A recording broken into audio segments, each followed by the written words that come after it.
Relax and get loose while I put you up on game. The Figure Booth with Josh and Nate. This that podcast for those in the know. Batman vs. Iron Man, how would it go? We talking one of a kind, collectibles. Mezco toys are respectable. It's unacceptable if it's not in the packaging. Nate don't take pics if you ain't rapping it. Nate's dirty tricks are always happening. But damn it, man, don't you be stressing. Round here we believe in plastic confessions. We trying to figure out the figures that's gonna stand the test of time. That G.I. Joe handmade hit me in the spine. There's perfection in the way that these toys are made. But I also wanna know, do I pick Wade or Slade? So this is where I come to kick it with the guys. The Figure Booth. Like, comment, and subscribe.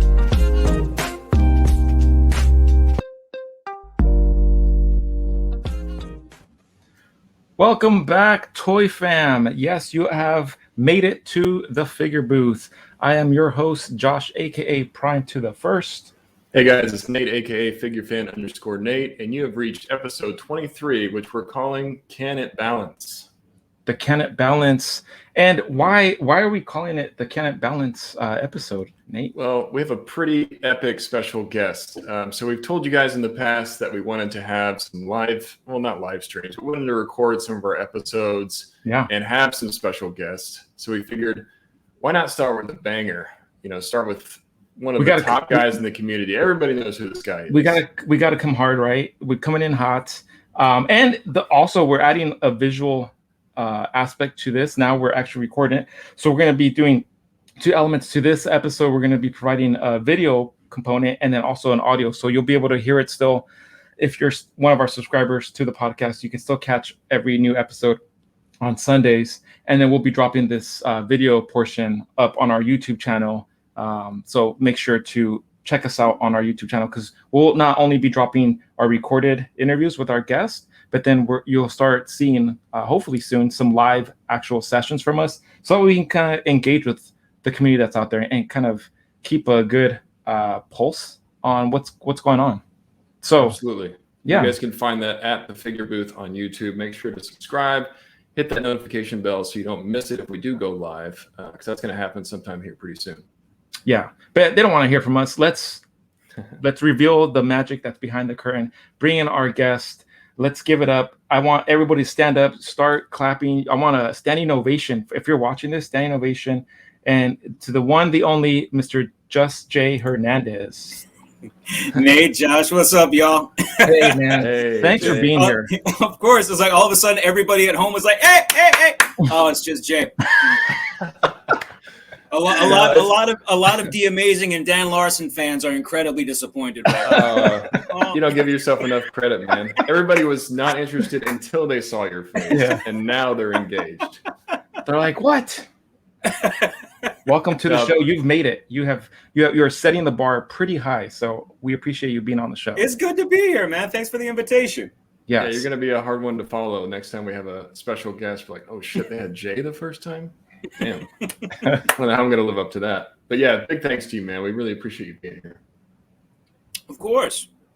So Jay, we got some history. We've gone back several years, right? We went several years, and it's crazy because I took a dive and just seeing like, okay, let's see where did Jay start, and I think time right now I think we've all lost like a sense of time of how long. I still feel like I'm in 2020, but it's not. Like 2021 is about to end, and in 4 months we're going to be in 2022. 4 months we're in 2022. It's crazy, man. It's crazy because like this year has been slow and fast all at the same time. Yes, dead on. It feels like 2020 took forever to go through, and now 2021 is almost over. So it's definitely a huge change of pace. It's weird.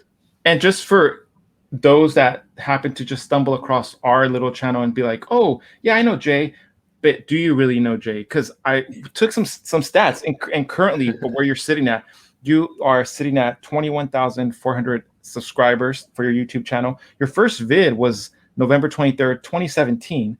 So it's only been a couple years. Like, you've made milestones as far as subscribers and stuff. And the first video was the KO Deadpool X-Force version, right? Which I did on a whim, man. I did that on a whim. I was like, you know what? Maybe reviewing isn't all it's cracked up to be. I want to have a try for this myself. It's so hard. It's so hard. Is that it is not an easy thing to do? What made you throw up that or do that video?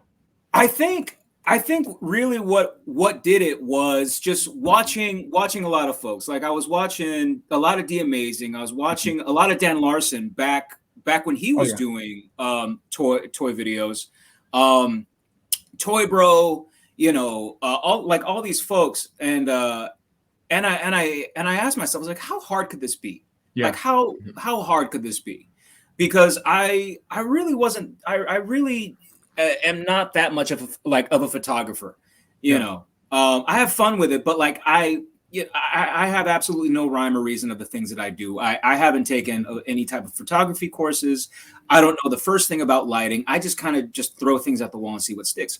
But with video, I was like, well, like I know how to speak into a microphone. Mm-hmm. I try and speak impromptu as best as I can, even in my real job. So I said, hey, how hard could this be? So my lady was out of town and I tried it, and I didn't want to edit a single thing, and I did it all on my phone, and I tried to get it all in one take, and it was god awful. It was god awful. Just and yeah, this figure is real sweet. It's nice. I like it. And at that moment I was like, wow, like these guys actually have a knack. They have a talent for this. And it's something that you think is just so ridiculous. How difficult could it possibly be to take a look at a figure? But it really is quite a challenge to just sit down and really just get that focus, get that frame of mind, and being as concise and efficient as possible without boring your audience or annoying them, like just at the same time. Right. There's so much to take into account when it comes to just making content. Yeah, it's so true. And it's hard to find that flow, I'm sure. Just like when we were starting, it's kind of like, how do you find that flow? What do you say that's value added that maybe somebody hasn't said already?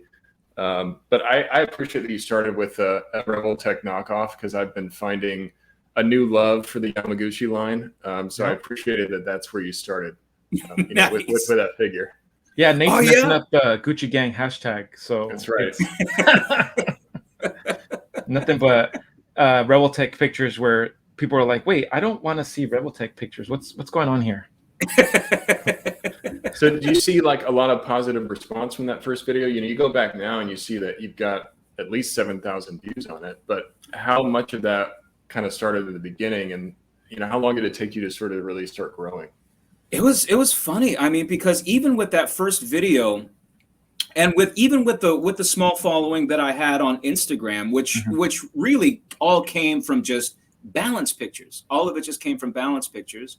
The response was generally positive, which I was not expecting, because there are some instances to where you can compare the YouTube comment section to the 7th level of hell. Mm-hmm. I mean, it can really get that nasty. It can really get that bad. And I just saw other people's comment sections as these cautionary tales of just being afraid to put the content out, or not being welcomed, into any type of community, as it were. And I will say that, like overall, because I remember like one of the last things that I said in that video was, I don't know if I'm going to keep doing this. I don't know if it's like, for me. Comment. I don't care. Do whatever the hell you want. I'm not even going to tell you to subscribe, because I may not be here again. Yeah. You may see me, you may not. I don't know. Yeah. Who knows?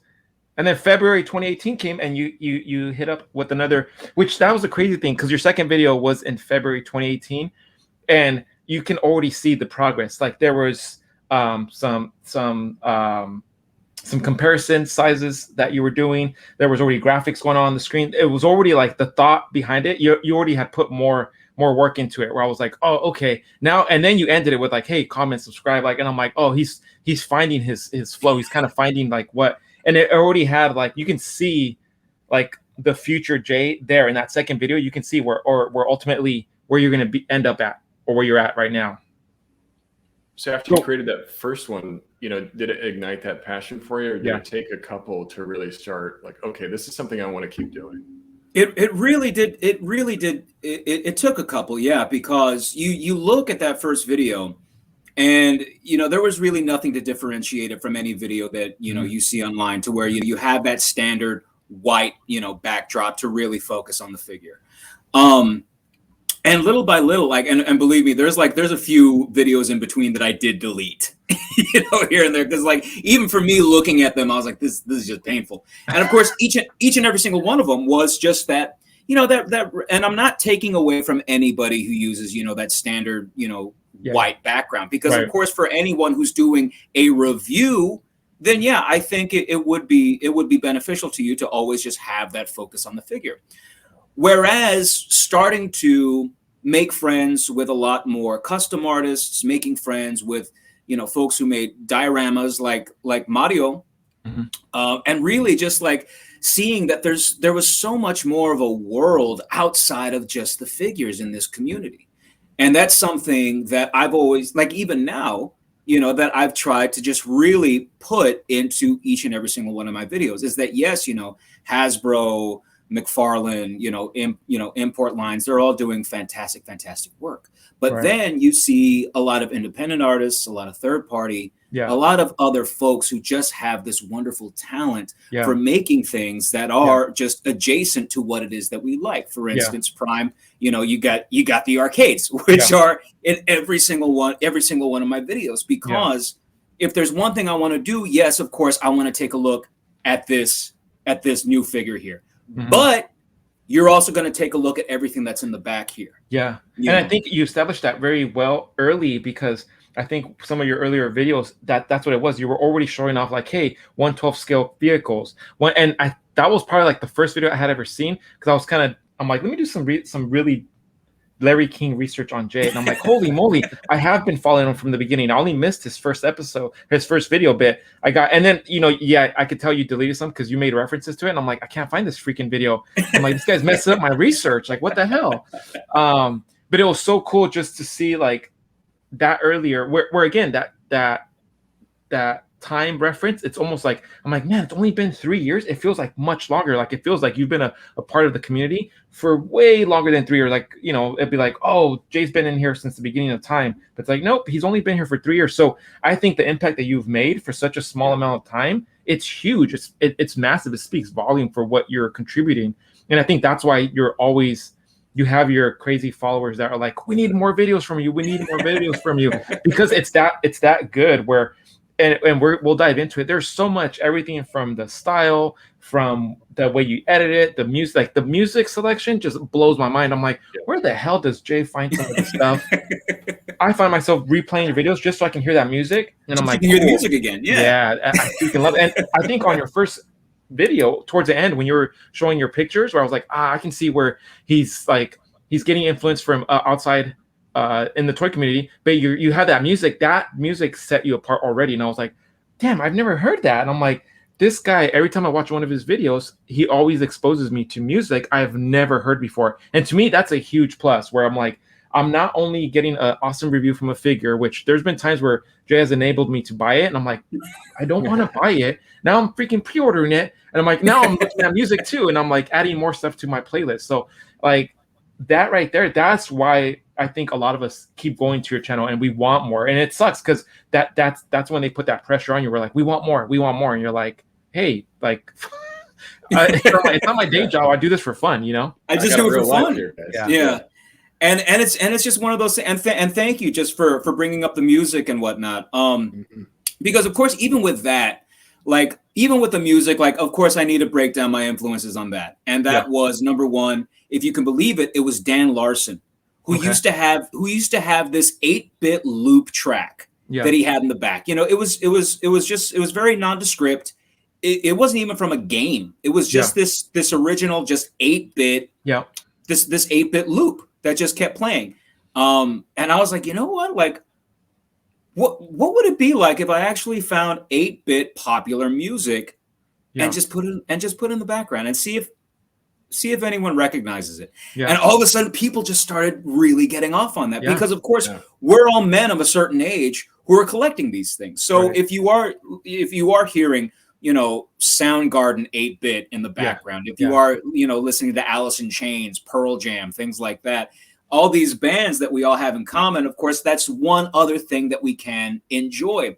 Yeah. And then it just got to the point where I'm like, all right, you know, we like the background music, but how about bringing in some independent, you know, just in the exact same way that we are bringing that custom action, you know, that custom accessory, custom action figure, custom diorama world to life. Let's go ahead and bring another art form into this and bring, you know, some type of visibility to other artists who are out there. Yeah. So, you know, you find me using a lot of stuff from 10 Year. You find me using a lot of stuff from CannibalBeats.com. Yeah. A lot of stuff from Corvino, you know, things like that, to where you have just like these artists who are looking for an audience as well. Yeah. So yeah, man, like if anything, I like to just have like that nice mix mash, that nice hodgepodge, because not only, number one, is it going to be, you know, entertaining for anyone and everyone. If you're not there for the figure, you're there for the music. If you're not there for the figure or the music, you're there for, you know, the accessories, dioramas, things like that. Yeah. And not only that, it re-ups that rewatchability factor. You know, it really does re-up that rewatchability to where, like you said, Josh, it's like, damn, I want to listen to that again. Or, you know, who was that? Who was that? Let me go ahead and rewind that. Anything that I can do to keep eyes on it. It's crazy because one of your videos, there was like this track where they were rapping about like it was like a Marvel rap. And I was like, oh, I commented it. And then the guy commented back and we had a whole discussion.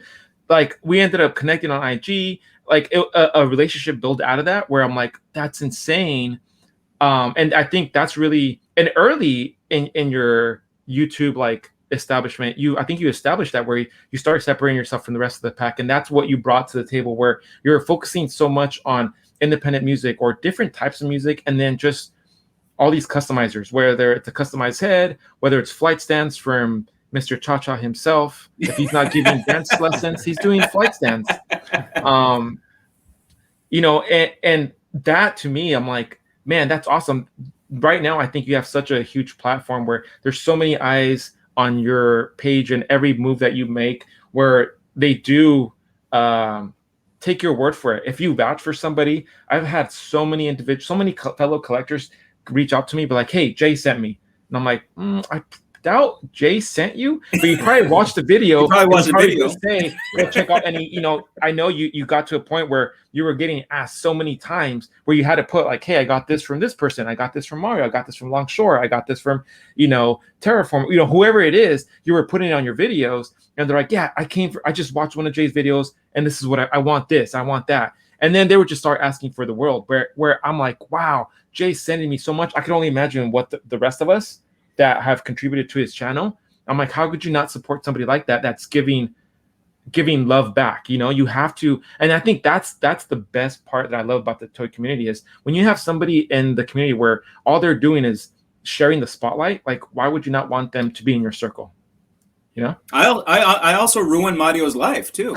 Yeah, he did. He has like, well, that's why he had to take up dance lessons, because his hands were just shot from all the stands. So he was like, as long as I don't make flight stands with my feet, I'm good. He's like, my hands are shot. So sorry, Mario. I think that's why you are an influencer, Jay, is that you're an innovator, you know, and you don't just highlight the figure. It's, you know, I don't say it's easy, but yeah, you see a lot of people that just focus on the figures in their reviews, and you not only focus on the figures, but you focus on other things that help build, you know, bring that figure to life, like whether it's a diorama or the flight stand or, you know, focusing on the vehicles. Or I love that episode that you did about just the 1/12 scale clothing and props. Yeah, that was stuff you just didn't see people. You didn't see stuff like that. No, you never saw stuff like that. And just like going on Instagram, and even at the time, there wasn't a big action figure community on Facebook either. Right. Like it was unheard of back in 2017, 2018.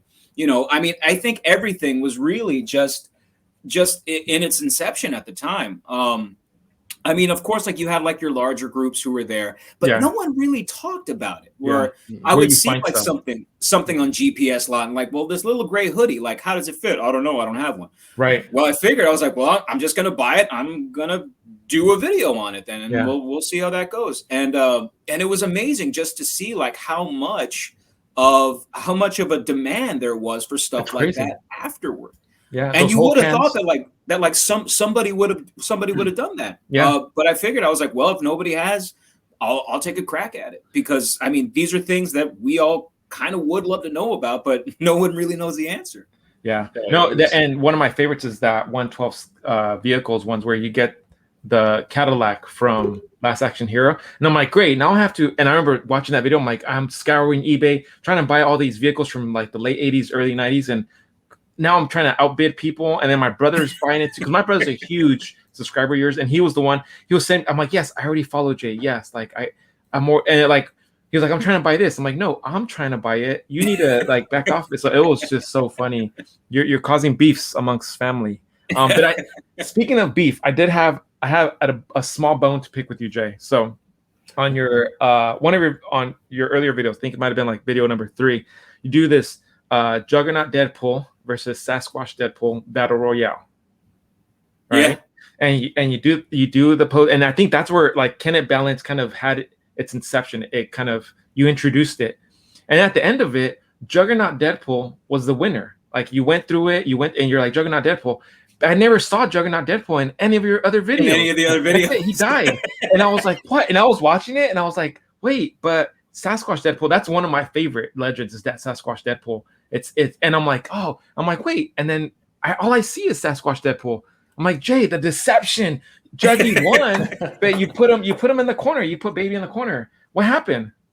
Well, okay, I'll go ahead and let you in on this. Okay. Is that while Sasquatch Deadpool is in all of the videos along with Black Ops and Spider-Man, I have at least 3 or 4 Juggernaut Deadpools in the Deadpool display, like one with a mask on, one without the mask on, one with the X-Men jersey on it, one with like, in Professor X's wheelchair. Yeah. There's something about that one, of course, that just on in package looks alone.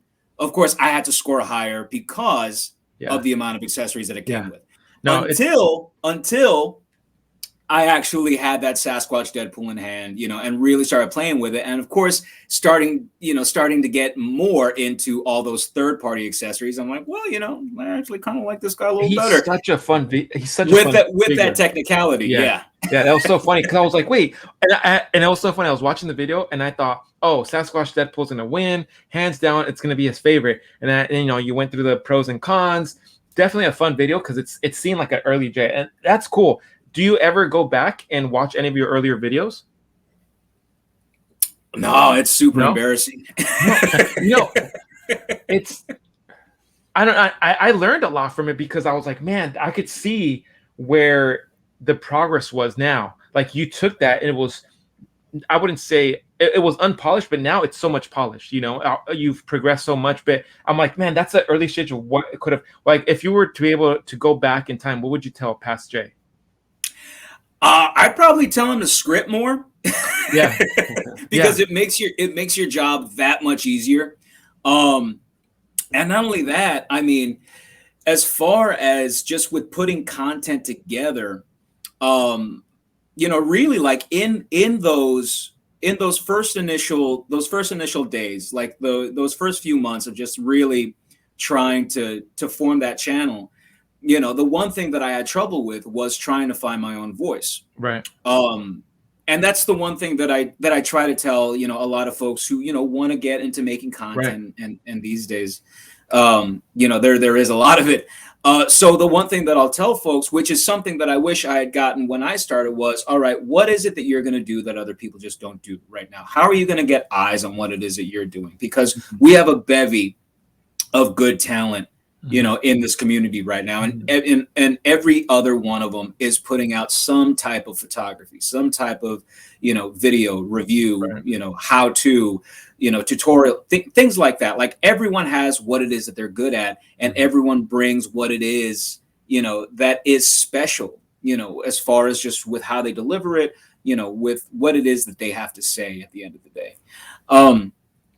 And that's the one thing is like, I wish I had just been true to myself, to what it is that I wanted to do, rather than, just trying to just keep up with what everybody else was doing.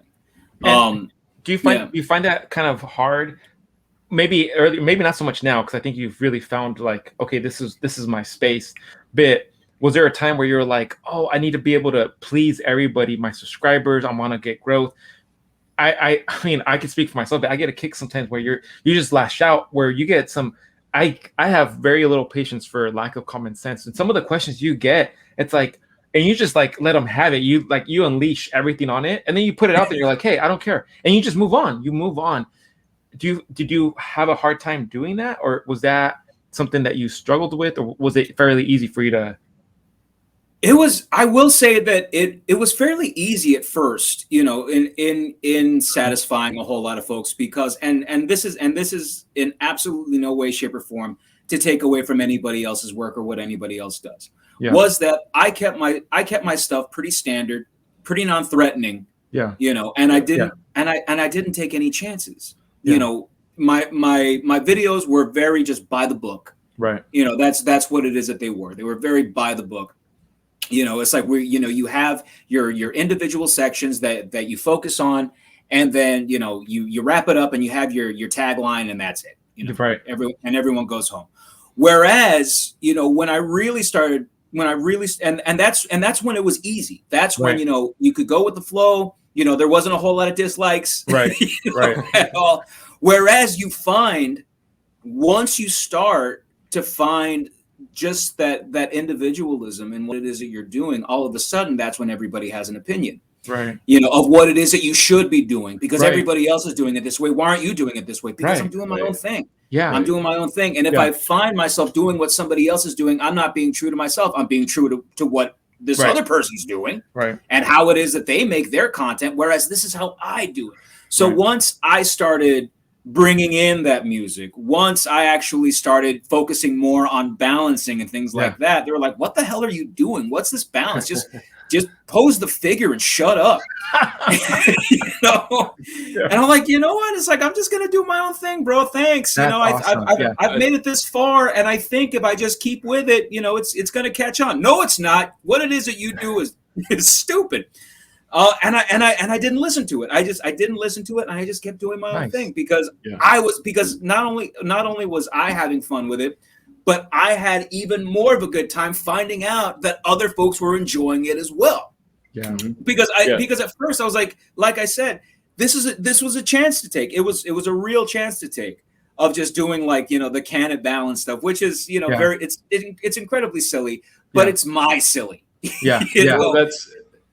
That's an icon for you. I mean, I think it's so genius that you stayed with just being yourself, because you can see it in all the content you make. You're extremely authentic. Mm-hmm. You can tell you have a real passion for what you're doing. I'd love to hear your personal thoughts on figures. One of them that really sticks out is that cable Yamaguchi review, because you're talking about the Yamaguchi line is very polarizing. There's people that either hate that line or they love it. Now, is this one going to be really annoying where I'm going to lose my shit and want to throw the figure against the wall? I just related to that so much, because I'm like, as a poser and as a figure collector, that just really resonates with me. So that makes me even more interested in the video. And you're not trying to sell me on something because somebody's trying to promote you. Right. You're giving me your authentic feelings and your thoughts, and that just makes me really, want to view more of your content. I'm like, okay, what does he have to say about this figure? Because I really agree with what he said in this other one. When I get it in hand, do I feel the same way? Yes, I do. So it's not like I feel like you're trying to sell me something. I feel like you're trying to give me your personal opinion. I think that really resonates with people. Thanks, man. And I'll be perfectly upfront.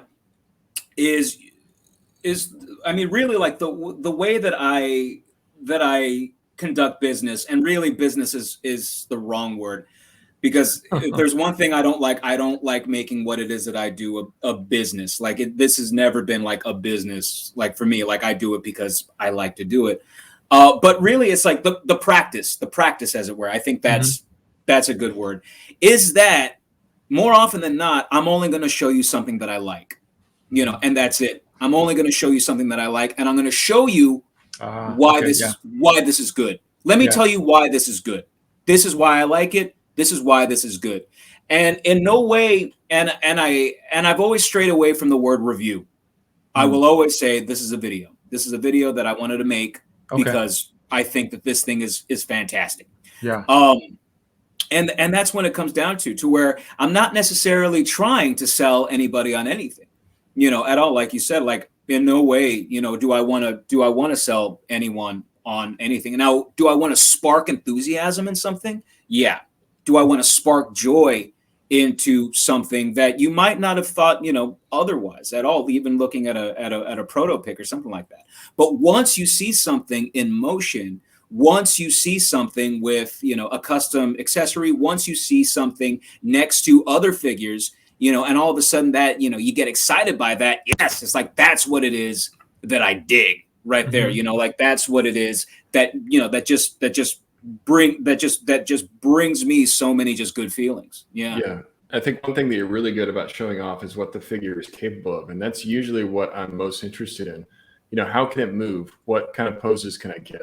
I think it's really creative. As we're talking about the music, you show off, the neutral, you show off just the standard pose, you show off the different face plates, but you got the music playing in the background. Yeah. So it gives me something to kind of focus on while I'm watching this. Yeah. Which makes it more enjoyable, so that when you come back, I'm like, okay, now I want to hear what Jay has to say. Now you hear what he says, where he has to say about it. Because if there's one thing that I want to do in any single video, is that I would like the figure to speak for itself first. Yes. That's the most important thing.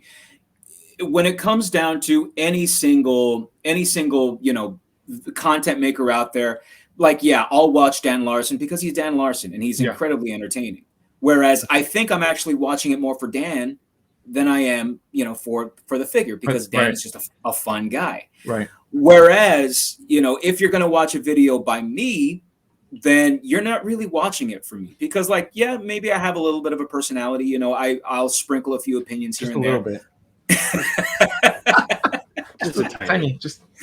But if there's one thing that you will always get from one of my videos, is the figure speaking for itself at first. And that's really well, not necessarily the most, really, it's one of the most the most objective views you will find in the community right now, when you just let the figure go and just do what it is that it has to do for about a good 3, 4, 5 minutes, whatever. And I think that's important. I think that's incredibly important. And like I said, in no way am I trying to take away from anyone who's making content at all. This is just the way that I like to do it. Even back in the day, before I was making videos, is I would watch a video, but I turn the volume down, because I just want to see what the figure does, and I would put some music on in the background or something like that, or I'd have NPR news playing or something, but I'd still be looking at this figure, and that's it. No, that's funny, because oftentimes I don't really. It's not so much like, oh, are you going to sell me on the figure or not? I want to, like you said, to your point, I want the figure to speak for itself. And the opinion, whether I should get it or whether you think it's good or not, that's irrelevant. A lot of times I need to see what it can do.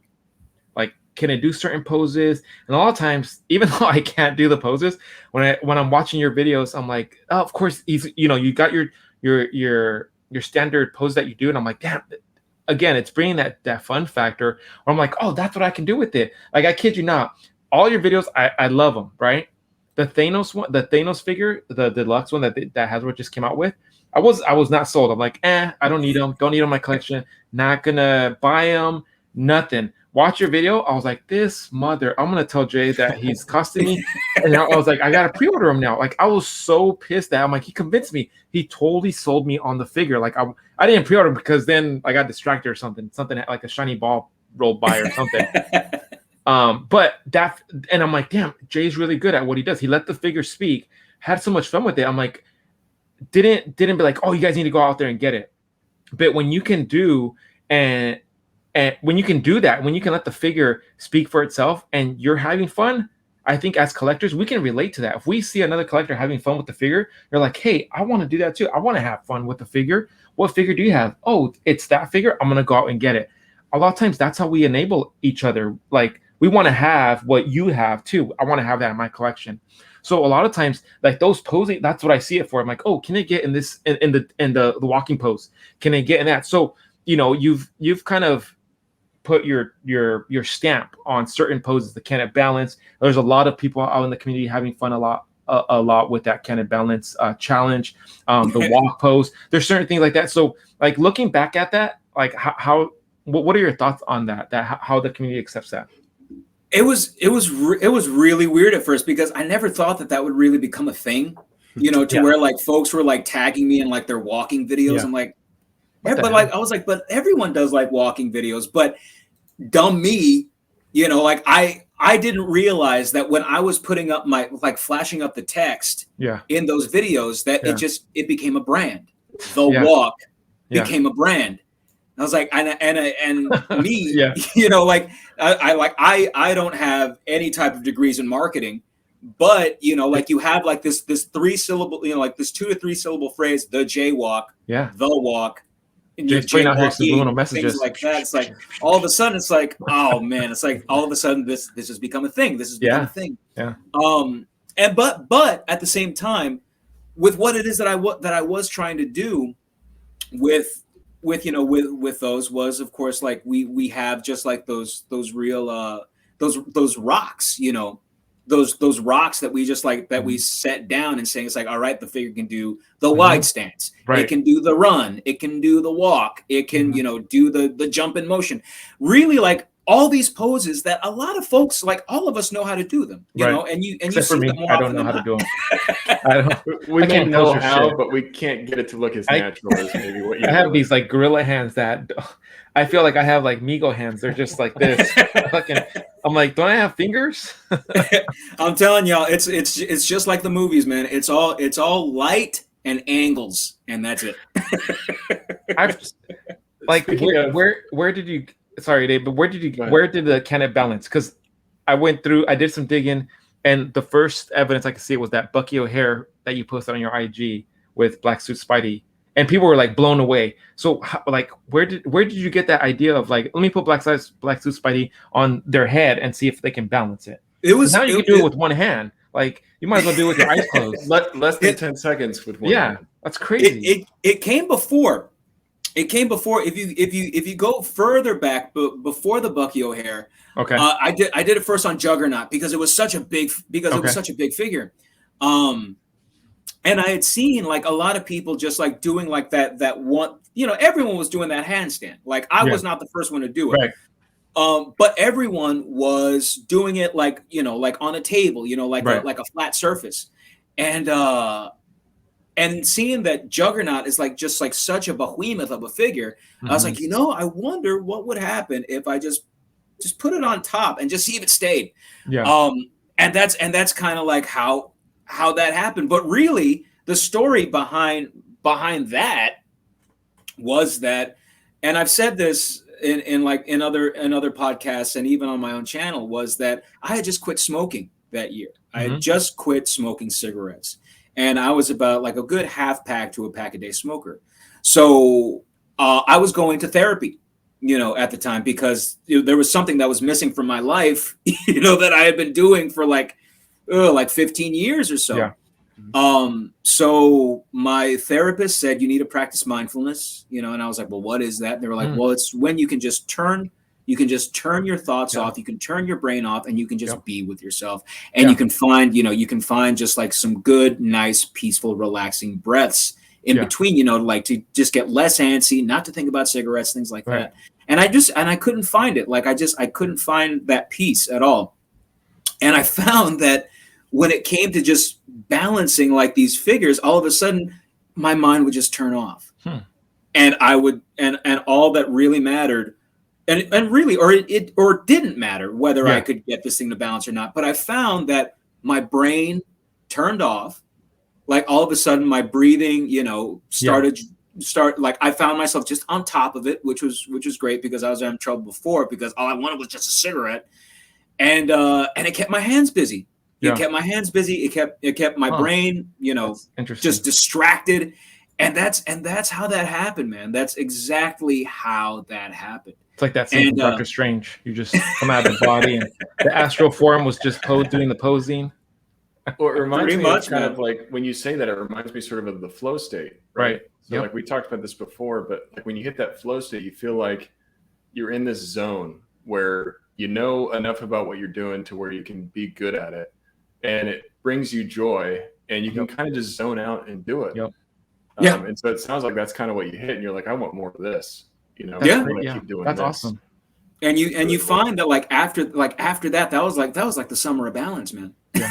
That for real was just the summer of balance. I was like, I'm gonna balance them on this. No, I'm gonna balance them on this. And every day to every other day, there was just like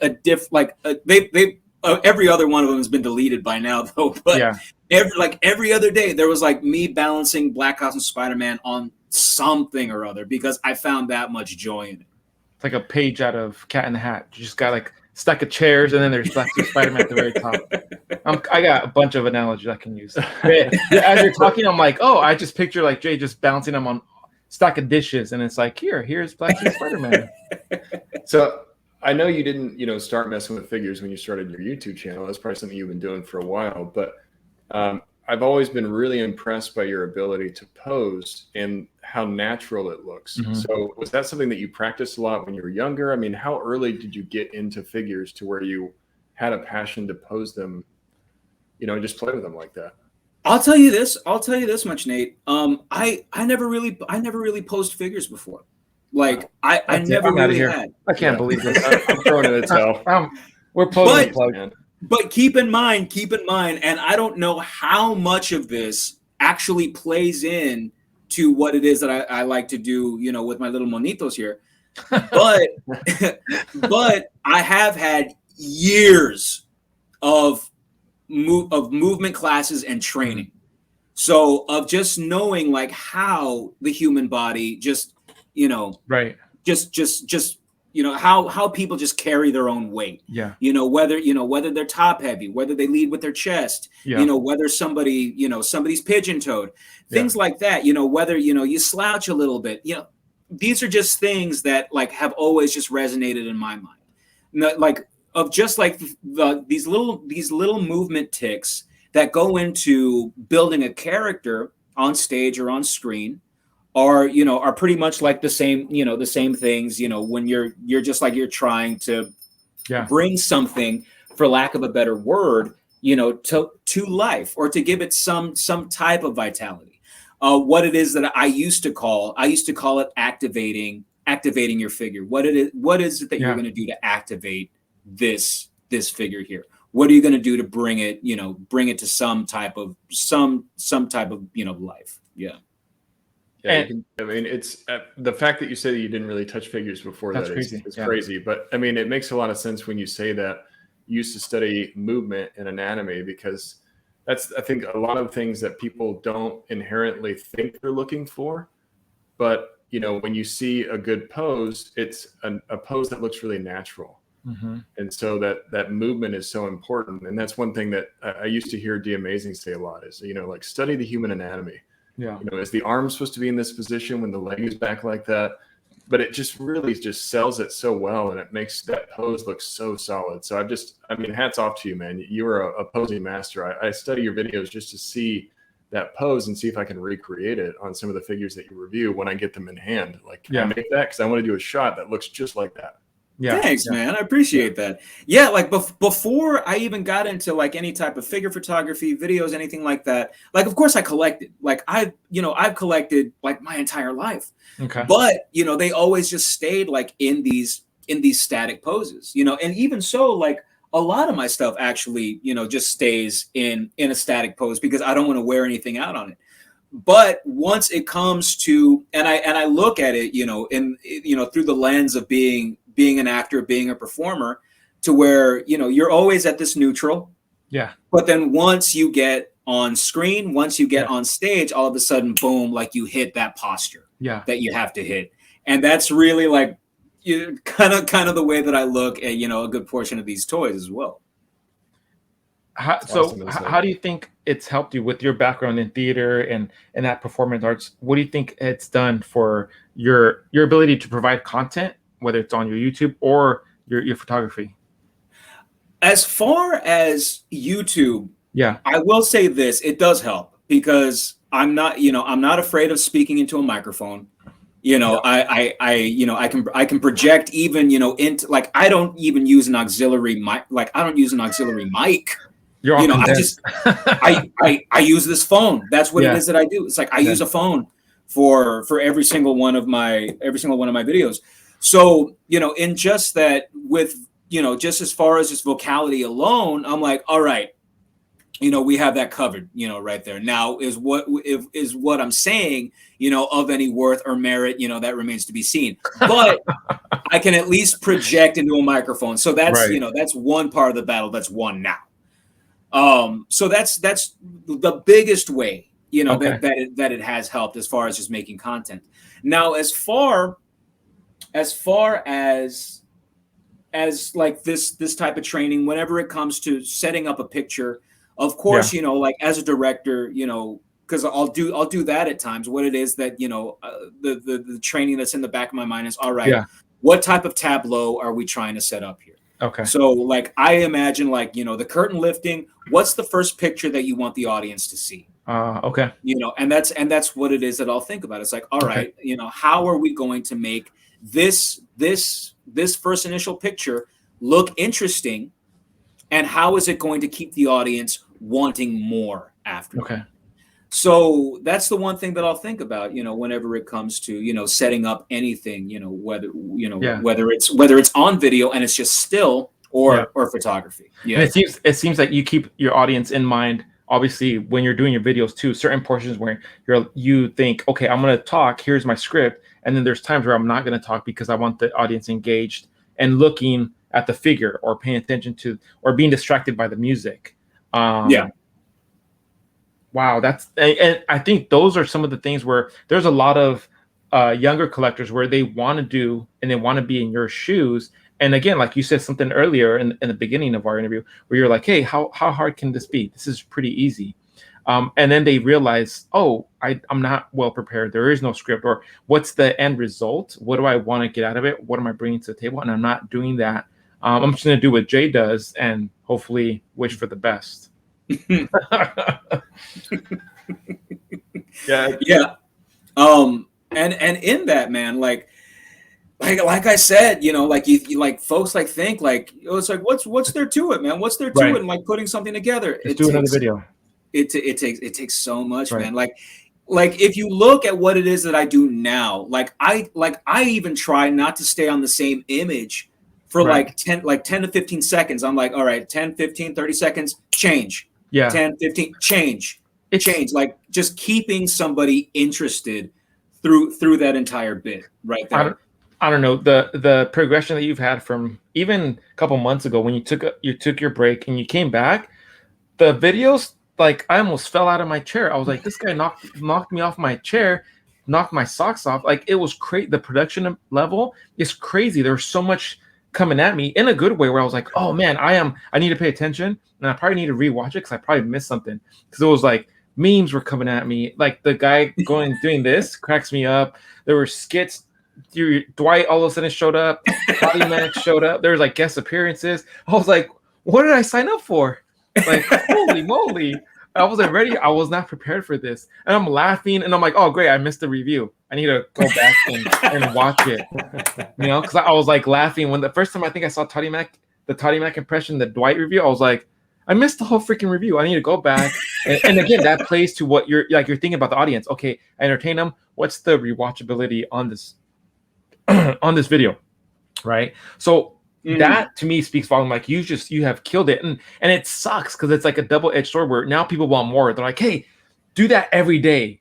Yeah. Do that. It's like now it's crazy. Yeah. Like now all of a sudden it's like at first, I was like, oh, like you're the Can It Balance man. Make it balance. Do the balance thing. And all of a sudden, like that ended. Ended. It's like, oh, you always you sing a song at the end of every video. Sing the song, dummy. Here's some peanuts. You're like some kind of circus animal. And now it's like I'm very disappointed that there was no Toddy Mac. There was no Toddy Mac in this video now. I'm expecting that from you now. So it's just it's crazy. One more thing that I'm like, damn, man. It's like it sucks because of course, like I said, you want to please as much as we want to please everybody, we just can't because especially for me, as you can see, like seeing that you all did your research, you can see that these videos, like there is a progression, they're like you'll find that I'll start to find my flow and then I'll change something up. Right. And then I start to find the flow in that, and then I change it up again. Right. Because even for me, like I find that even like with the Can It Balance, with anything that it is that I do, whether it be posing, scale, using like the the Fushnikins or something like that. Yeah. Can we rock? What's up, Doc? Like all of a sudden, like I become this caricature onto myself to where people expect this from me because that's what it is that I do. Yeah. And I get super tired. Like I really do get super tired to where you will find that I do take these prolonged breaks of just like, 1 month, 2 months, because there's only so much that I can do, every week of just that same type of video. Yeah. And for as much as I do want, to keep everyone entertained out there, at the same time, there has to be something that's in it for me. Because like I said, this is not a business for me. Right. This is absolutely not a business. This is not my moneymaker. This is just something that I do for fun. Yeah. And that is the magic word. That's the objective. That objective there is just to have fun. And if I find that I'm not having fun, putting these things together, that I'm just not going to do it. And I'm going to hang out with my fiance and watch The Sopranos or something, because I'm going to have a lot more of an entertaining time doing that rather than doing the same thing, day in, day out. Yeah. And like I said, like people, they have what it is that they do and they're good at it. They have that type of regiment, that they go by, and it's tried and true. That's freaking awesome. And if doing it, the same single, that same single type of way every single week makes them happy, that's awesome. I wish that I could have that. I wish that I could have that. But for me, like my brain just won't let me do it. Like of just like making that form for myself. Right. I find that my natural inclination is to break out of it. That's all it is that I want to do. Yeah. Which is why you'll find like these long breaks, like which I'm in the midst of right now as we speak, because I haven't done a video, since that Modular Iron Man Ultron.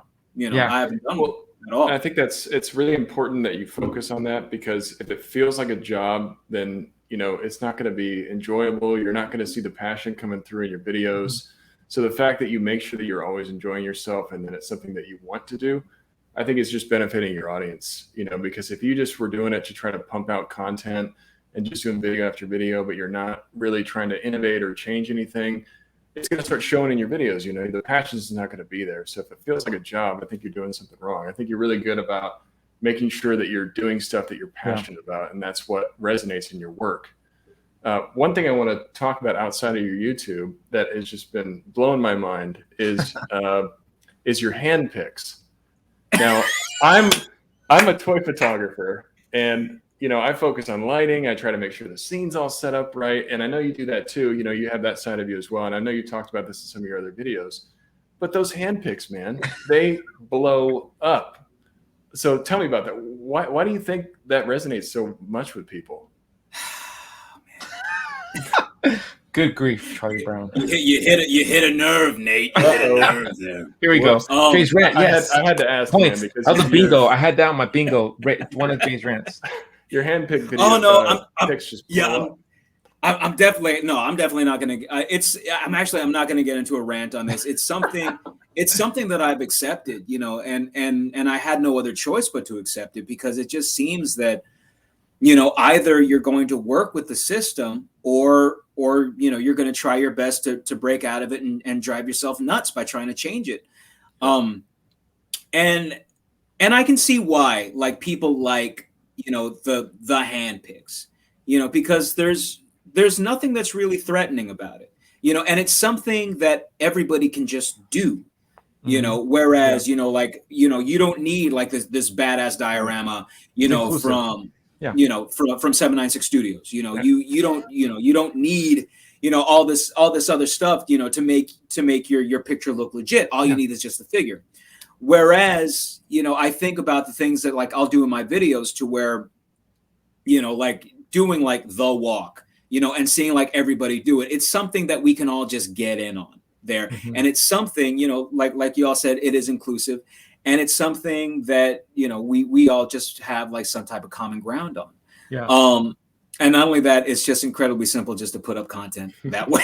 It really is. It's successful too, you know? Yeah. I mean, that's a good viewpoint. I didn't really think about it like that, but it makes it less threatening because somebody that is an outsider that maybe doesn't do toy photography, it can seem really intimidating, you know, because where do I even start? How do I study lighting? But when you see somebody that's posting, you know, the Handpicks or just a pic in front of a wall with some other figures and it's doing well, that might encourage them want to do that themselves, you know, maybe get into it a little bit more. Because like I'll be perfectly honest, the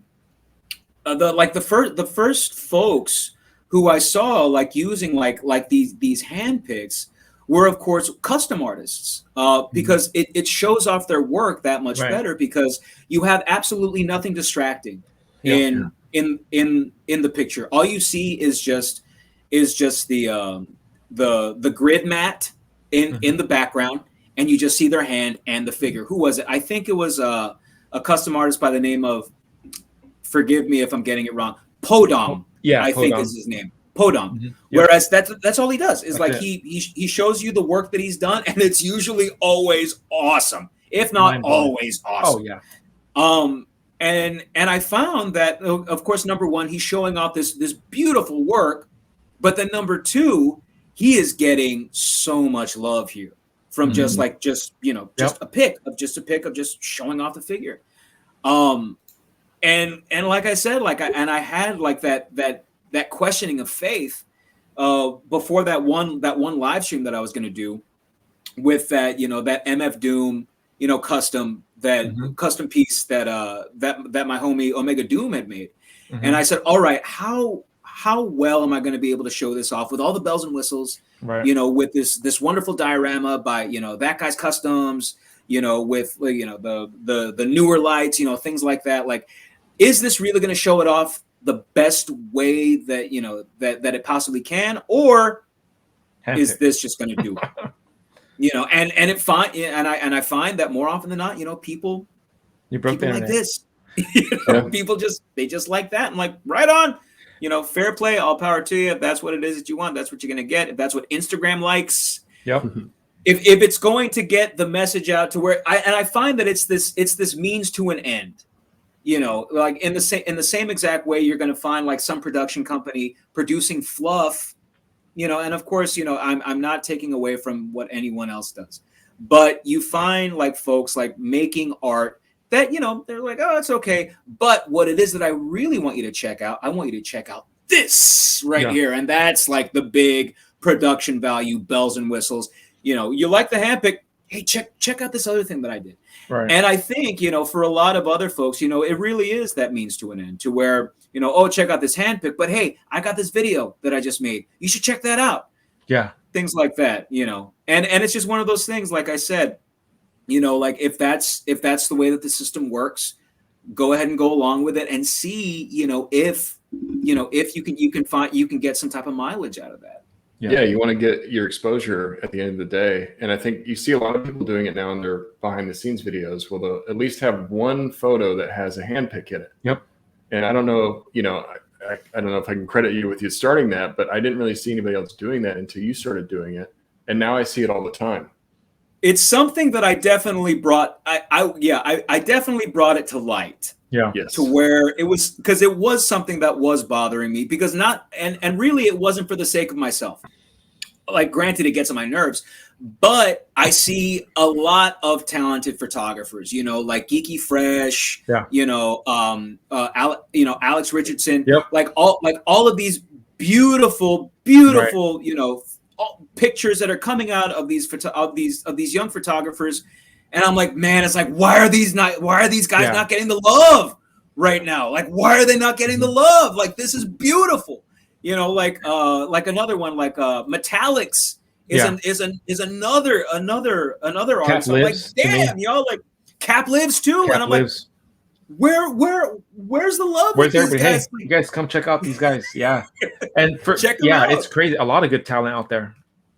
You know, and like I said, you know, on that rant, I was like, it's incredibly disappointing when you see folks really like putting in this work, you know, because these guys really do have a lot, like so much talent. Like I can't even touch what it is that they do at all. I'll try, you know, every now and again, but I'm like, no, I'm going to defer to the masters here.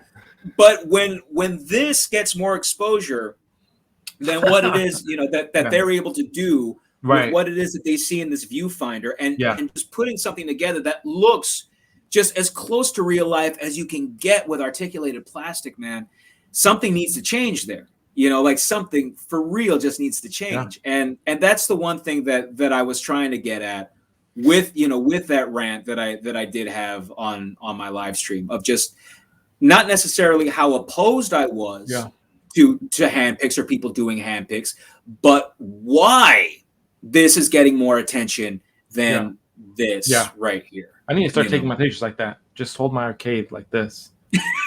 That's what I need to start doing, because try it out, man. I mean, something I need to change it up. And like I give Jay all the credit. I always tell him, like, man, like, and that's another thing, you've added lives. And I know you took a break from them, but you were doing them and you had established yourself, where I felt like, man, Jay's like the TED Talk of the Twitch community, because sometimes you would talk about certain topics, and your life's different from any other lives. Again, it's always like you're finding your own lane, and it's a TED Talk where you're giving your opinion, but I'm like, yep, and I'm finding myself having you on. I'm working on my stuff. I'm in the workshop, and I'm just like, yeah, or I'd be like, I don't know.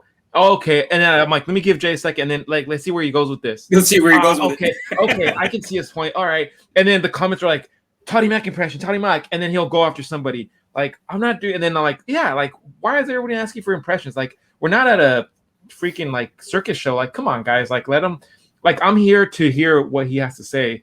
And that's crazy. I think that fellowship that you've built, like, there was, I think, a moment where someone had drawn you in a certain way. It felt very, very revolutionary. I'm like, man, if you put this on shirts or on a flag, like, it's gonna create a huge, like, we're gonna revolt against big companies. We're gonna revolt against like Toddy Mac, whoever you want us to revolt, we're gonna revolt against. I was like, man, that picture is like, that stands for like, it was like, it spoke to me. So it's, I think you don't realize how big of an impact you have on the community, and you don't give yourself enough credit. So take the credit. Like, yes, enjoy your breaks. Don't stay away from the community, like, because you are an essential piece to the community. But also, Josh, you got to realize that there's another reason why I take a lot of breaks too, is because every time I open my mouth, I get into trouble. I'm actually not free to say what it is that I'd like to say a lot of the time. So I find, just to keep the peace. Yeah. You know. Yeah. But I think if you can connect the dots and you're like, okay, look, here's your frame, right? Stay within here. Like, figure out what I'm saying, guys. Like, come on, I don't have to spell it out. And it's true. It's like, and that's the next thing that I need to find, to where it's like, we have that TED Talk to where we're incredibly strong in the opinion here. Yeah. And just saying, it was like, well, fine, find what it is that I'm just trying to say here without really saying it. Well, and it's that divide between toy people or cool people. Yeah. Are you going to be an asshole today and freak out about something that Jay, because he has a personal opinion? Because I just have a personal opinion. Okay, I'm gonna bring up one thing, and that's it. That's it. Because and it's not necessarily something that had been gnawing on me at all, but there was some controversy that was going on. A very mini controversy that was going on. And it didn't even become much of a thing, but I did upset some people. Okay. I did upset some people when Vapor had just come out. Had just come out, and I posted something on Twitter, and I had said, I really do I love this Vapor figure, and I'm just finding one problem right now, and it's not necessarily from Mezco. It's coming from some of the people who bought Vapor, and the one thing that I'm not understanding is, why are people posing him with a gun? Like, I'm just kind of not getting that right now. Like, I really just don't imagine this guy dropping bodies at all. Like, if anything, Mezco has promoted this thing as, you know, this street artist. You know, that's basically what it is that he's doing. And I left it at that. Yeah. And I posted it again on Instagram, and with the proviso on top, and saying, look, I'm not telling you how to play with your toys. Right. I'm not telling you how to play with your toys. It's just my opinion. Mm-hmm. Just my opinion. That's it. That's all there is to it. It's just my opinion. Yeah. And even with that, even with something as simple as that, when I presented, you know, just my feelings, my thoughts on something, and saying, you know, I think you're really missing the vibe that's being put down with this figure right now. You know, I found that sometimes I'm just not free. I'm not free to say what it is that I would like, because of the influence that I have. And I'm like, bro, like, we're just talking about toys. Right. And that's it. And I just presented my feelings on this. And that's all. And I think with that, like, when you stated that, like, that, I didn't 100% agree with you, which is fine. But at the same time, I can respect your opinion, because a lot of times, like, from my experience, there was times where I looked like an artist, but then I was judged. Oh, this guy might have a weapon, so let's search him. Let's treat him a certain way. So when I saw Vapor, I'm like, oh, this guy, he could be interpreted in any shape, way, or form. He could have a gun. He could not have a gun, because I've gone through that myself on a personal level, where I never had weapons or anything, but the outside, they thought I had a gun, or they thought I was some type of threat, and I didn't. Maybe I had some spray cans on me. Maybe I didn't have some spray cans on me, like, just because I dressed a certain way. So I'm like, okay, everyone's interpreted, but at the same time, Jay can say, hey, why are we all posing them with guns? Like, let's do something else with them. And I'm like, I may not agree with them, but just because I don't agree with them, I don't have to go out of my way and be like, hey, I don't agree with you. And remember, I told you, I'm like, your shelf needs to match my shelf, or else we're no longer friends. Like, to me, that's crazy. I'm like, if not, I want to have you more in my circle, because we don't see eye to eye on that Vapor. Tell me more about that. Let's have a discussion about that. You know what? Okay, great. Maybe that just kind of puts into perspective my way of thought. Maybe I shouldn't put a gun on every single figure that I see. Why? Oh, let me tell you. Let's have a conversation about that. Then you find out more about, like, man, freaking Josh needs to stop carrying guns, or maybe that's why Josh doesn't carry guns, because I've been thrown on, you know, hoods of cop cars left to right just for walking down the street. You know, it's stuff like that, where it's like, there's obviously things that have happened in our personal experience where we resonate and we use figures to externalize that, right? Yeah. But when I saw you say, I'm like, cool, I respect Jay for that. Do I have to agree with them or disagree? Nope. Do I have to go out of my way? Nope. I can let him say what he says, leave it out there, and continue supporting him. Because at the end of the day, you are one individual that I have mad respect for, where it's like, even if I don't agree, I'm like, cool, I still respect you. There's no reason for me to go out of my way and be like, oh, you're crazy. Now I'm going to pose all my figures with guns. Because I can, at the same time, I can take a step back and be like, oh, I get what he's saying. I get that. I can, okay, cool. I can vibe with that. Yeah.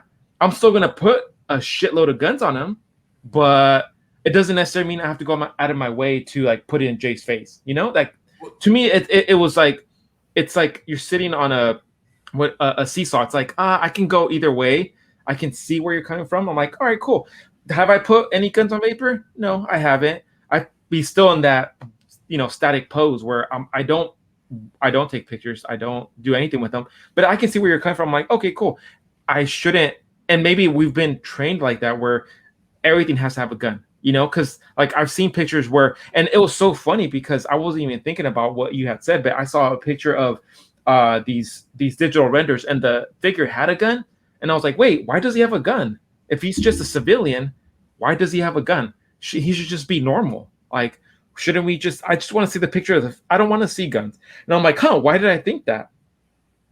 So to me, it was, I went back to what you had said about, you know, why are they posing them a certain way? I'm like, that's really thought provoking. And for that, I appreciate more, like, hey, you stand and you're like, hey, why are we all doing this? It's just to kind of like poke us, like, hey, put your perspective in check. Do you always, if you do, that's great. But if you don't, just think about that. Just give it a second thought. I don't know. Yeah, you just kind of sticking to your guns. Because at the end of the day, I'm like, I'm still behind you. Well, and who wants a community of people that all think the same way? You know, that's boring to me. I want people to have their own personal opinions. I want people to express that. But I think there's a certain group of people, and I don't want to polarize anybody, but it's almost like if you don't agree with me, I take it as a personal attack. Yeah. Which just blows my mind. It's like, why am I not allowed to have an opinion without you crucifying me? Yeah. And, throwing it right back in my face. You're asking me for an opinion. You come to me because I'm creating content. Yeah. And I'm providing that to you, but then I say something that you might not agree with and you freak out about it. Like there's this part of the community that is just so incredibly negative that way. And they try to bring other people down and they try to get everybody on this bandwagon of, he's got the wrong opinion. He doesn't agree with me. Right. He doesn't, he's not thinking about it the right way, but we're supposed to have a difference of opinion. That's what a community is all about. If everybody's the same, it's boring. I don't want to be a part of that anymore. And it's crazy because you just sparked a bunch of controversy, but it was almost like testing everyone's creative juices, because the pictures I've seen with this vapor, it's crazy. And now I'm like, okay, how can I not, which I didn't automatically think, I'm gonna put a gun on him. And Nate posted a really cool picture of like all these records and like, I love that picture. Oh, that's awesome. Thank you. Just seeing like, I feel like, I with the graffiti cans and stuff like that, I'm like, yeah, he's a kid in the city. He's doing a bunch of other stuff. Like, what else can we do with him? Bunch of fun stuff that I've seen. Like, I've seen a bunch of skateboarding pictures with him. I've seen like he was working. I saw a picture just recently where he was like working like it looked like it was a burger joint and he was flipping burgers, and just the expressions that he had on, he was like flipping off the customer. He was like flicking off the customers and I was like, that is so like he's such a unique figure that you can put him in these really other type, because I think the action scene, it's always going to have guns, right? It's always going to, that's a standard right there. What else can we do with them? And I'm like, maybe that's what Jay was, and it's not like I sat on it, but I was like, you know what? I respect Jay for saying that. Like, cool. Let me take it upon myself to kind of like internalize that.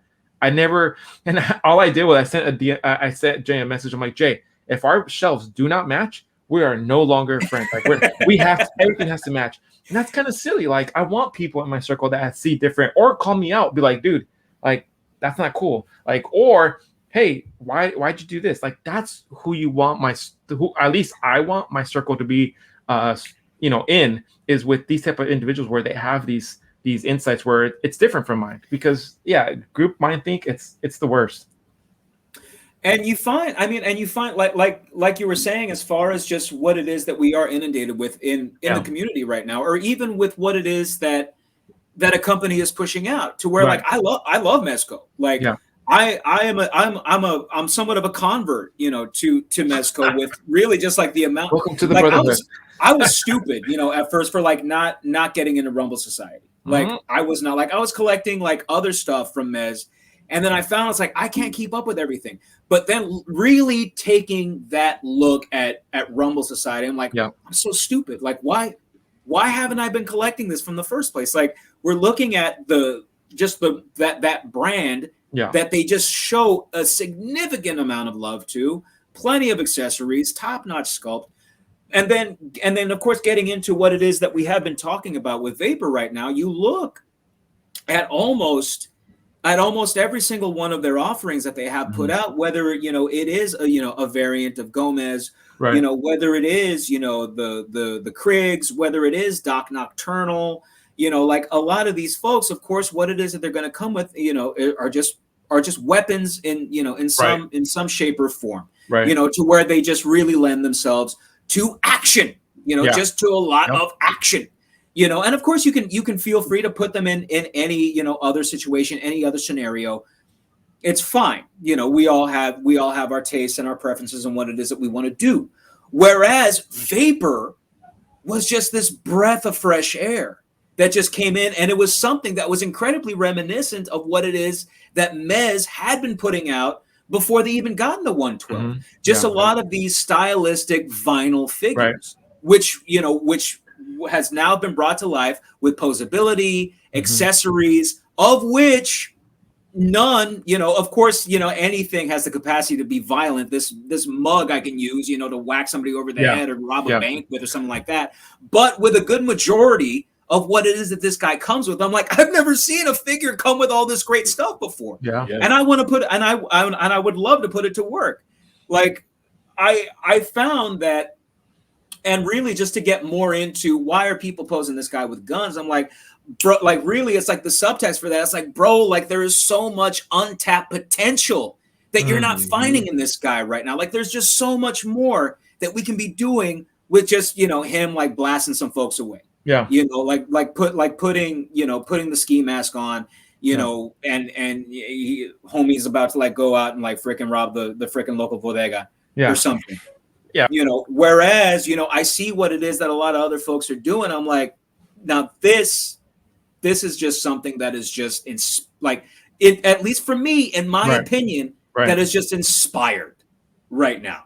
You know, something that really just brings myself singularly a lot of joy right now. Yeah. In something that's just out of the ordinary, something that we don't actually see a lot of, you know, in the community right now, because we see a lot of Deadpool pictures, Punisher pictures, John Wick pictures, which of course all have their place. I make them myself. I make them myself all the time, you know, and of course, more often than not, they're going to be blowing somebody away, which I really enjoy, you know, in plastic form. There's something that's incredibly cathartic, you know, in just getting like that perfect angle, that perfect pose, you know, like you find like your effects are just working for you in that way. And it looks fantastic. Whereas, you know, I saw like this vapor figure and I was like, you know what, like that's just not for me.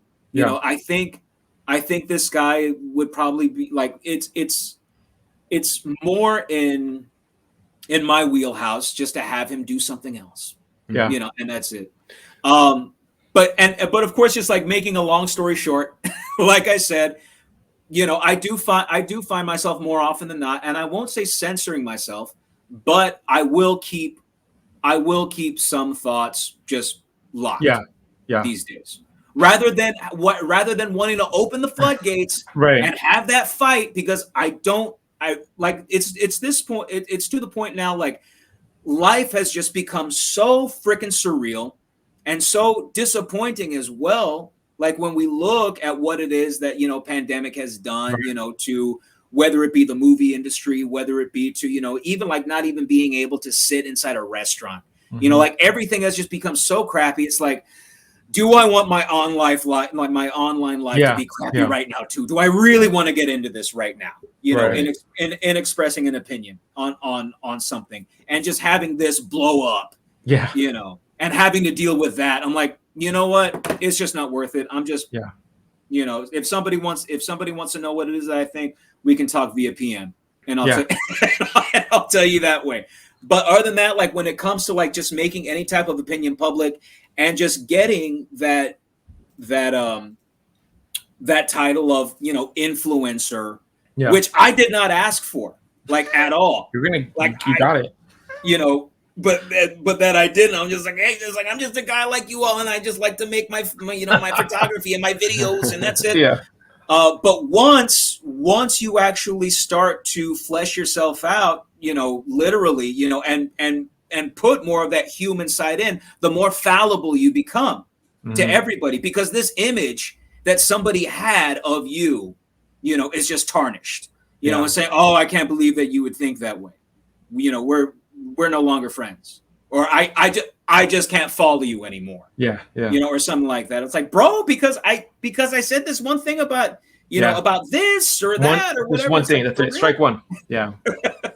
You get one chance, Jay, and everybody's over after that.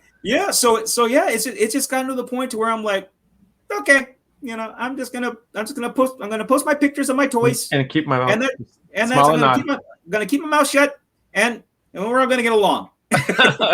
We're all gonna get along because evidently it's anathema for 2-3 people in the community not to get along. Oh yeah. I think it's normal that it's just like society. There's going to be individuals. If you've ever had a job, you know there's going to be individuals that, hey, we just don't see eye to eye. You stay on that side of the room, I'll stay on this side of the room. And I think we talked about this on our podcast, Nate, where I was like, hey, just because we don't see eye to eye doesn't necessarily mean we can't share the same shelf. if we're action figures, you stay on that side of the shelf, and I'll stay on this side of the shelf, and that's it. Like, there's no. Right. I'll go back into my cupboard. I'll be like Indian in the cupboard. I'll come to life when you're done.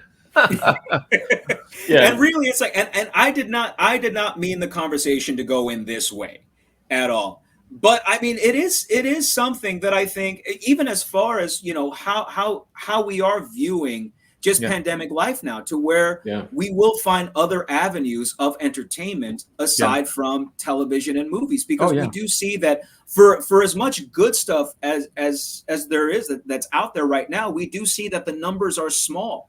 And that we are able to really keep up with everything right now. Like, we're all just hungry for entertainment, right? Is what's happening right now. So you find that more and more, like, these personalities on YouTube are becoming more of a fixture, in people's lives right now. It doesn't matter how small or large your following is. You know, people are watching.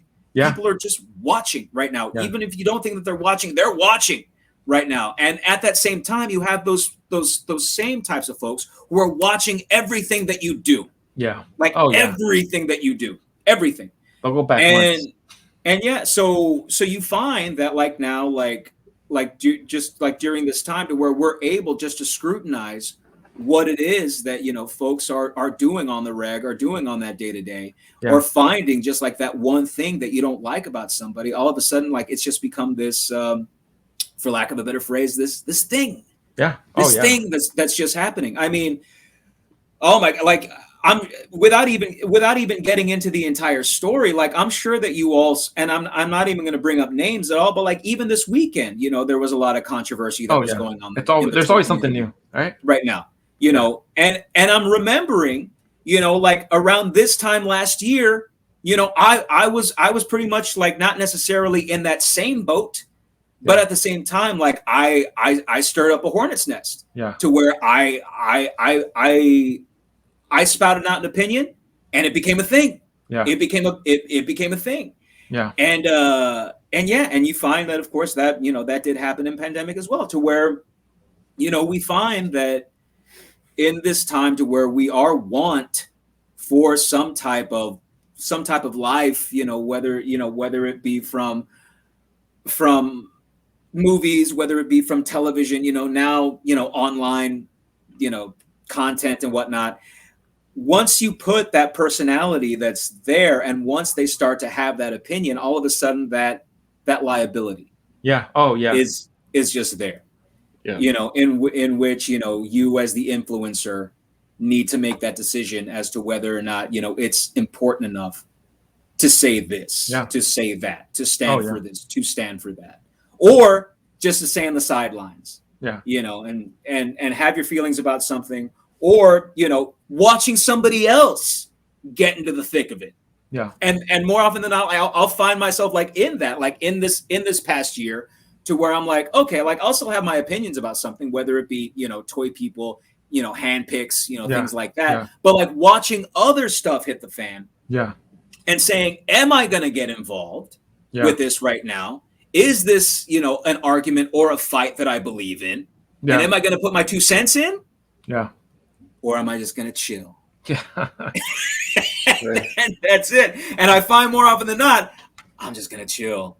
I'm just going to chill, because I don't want or need that type of activity in my life. That's a smart choice. Well, and I think that's one thing that's really unfortunate, is that those people are usually the ones that are the most vocal. You know, those are the ones that you hear the most from, or the ones that have some strong opinion against something that you've stated. Where you have, you know, you became an influencer for a reason, Jay. You know, people trust in what you say. They appreciate your opinion. You add a lot of value to the community. So even though I know you probably get, you know, backlash for having some kind of personal opinion, just remember, you got this huge collection of people out there that really support you and will come to bat for you, you know, if they feel like you're being wronged in any way. So I don't want that to take you away from YouTube. And I, you know, obviously I respect your personal life and all that stuff, but just remember, you became an influencer for a reason. You know, people respect what you have to say, but there's always going to be haters out there, because there's people that want to be who you are. They want to have the following that you have. They want to have the recognition that you have. They want to have the influence that you have. And so they're willing to try to tear that down. as much as they possibly can. And unfortunately, those are the people that are the most vocal, which is sad to see.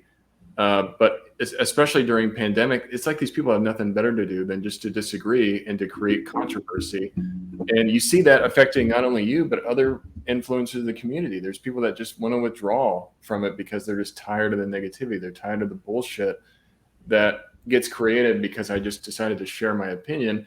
But you're an individual person, we're all allowed to do that. So I support you, Jay. I mean, even if I don't disagree with what you have to say, I respect you in that way because you have been so well established. You know, you have a following for a reason. People love who you are, and just keep doing you, man. Don't let it get discouraging. I mean, I know I'm on a soapbox here, but I'm just trying to say, I hate to hear that people like you get that kind of negative feedback sometimes because it's people talking out of their ass, man. It's just like they just want to disagree because they can, just for the hell of it, just to start controversy. And it's sad that that's out there. It's sad that people have to get their 15 minutes of fame because they're trying to bring somebody else down.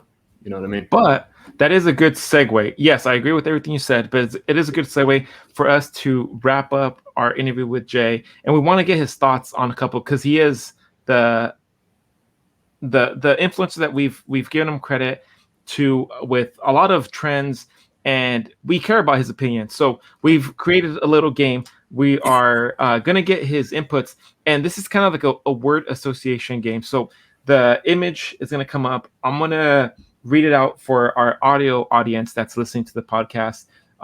Those watching this on YouTube can actually see the words, but there's going to be words presented to Jay.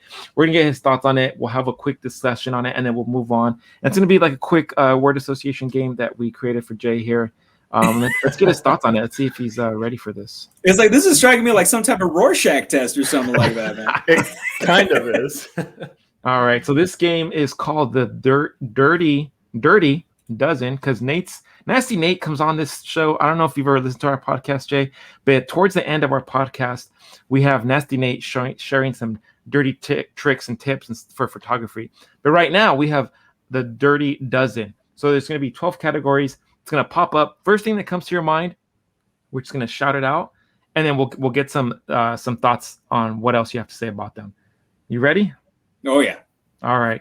First one of the Dirty Dozen. Todd McFarlane. What comes to mind? Sexy. Oh, sexy. Okay.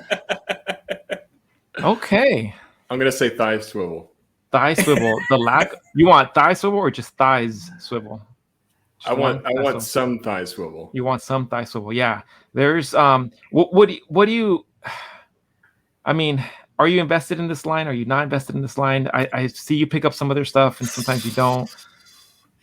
I'm incredibly choosy, man, when it comes to McFarlane these days. I for one, and of course, like I said, I don't take away from what it is that other people collect. It's just something that I don't. Yeah. I'm not feeling the DC stuff, man. Like for instance, though, one thing that he is killing it with are the vehicles. I love the DC vehicles. Yes. I love what it is really that he's doing with the 7-inch line. But when it comes to the figures, and I think a lot of it has to do with character selection. A lot of it has to do with, what it is that McFarlane is not necessarily, for lack of a better word, stuck in right now, but what it is that he has to put out, what it is that DC has put on his agenda there with, the Bat Metal stuff and things like that. I'm like, it's like, I would love just like some more Lobo, Swamp Thing, really just like a continuation of what it is that DC Collectibles / DC Direct is doing for us, But that's not to say that I don't dig his Spawn stuff, because I do. Yeah. It's like, that's why I love Todd. I'm like, bro, give me more of your baby. I love your baby. I feel like an annoying neighbor, just like going next door to his house. Like, oh, can I see the baby? What about the baby? Yeah. How's the baby doing? How's the baby? Can I see the baby? And Spawn is his baby. I'm like, I want more of the baby, man. Give me more of the baby, because that's why I love you in the first place. And really, it's that Spawn line that's got me invested, and that's the one thing that I want to see more of. You and everyone else, the Spawn line. All right, our next contender, NECA. What comes to mind? Randy.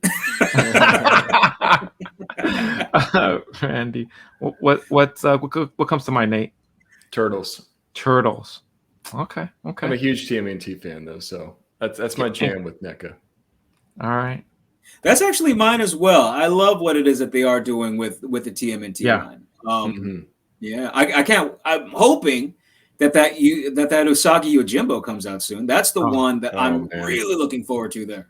Well, it's really cool to see how deep they are going with that line. You know, because I think they know, okay, people are eating this stuff up. So with the cartoon line, they're just going deep. You know, and so I think Usagi is definitely something that we're going to see down the line. Yeah.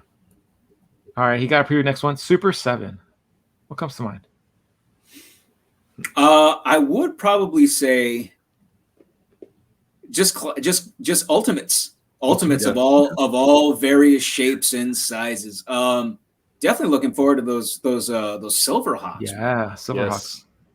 What do you feel about? And I know this is a controversial topic, but what do you feel about how the paint's going to come out?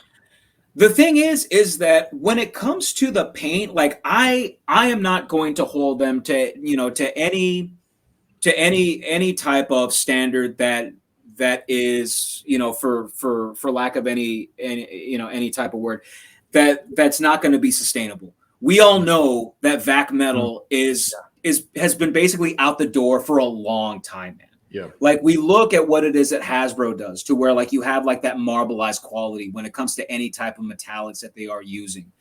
And for me, knowing that Super 7 really just does go with that animated look, with that animated feel, I don't have much of a problem with what it is they're doing, because even with the proto pics that they showed me, I'm like, that basically looks exactly like what it is that we saw on TV.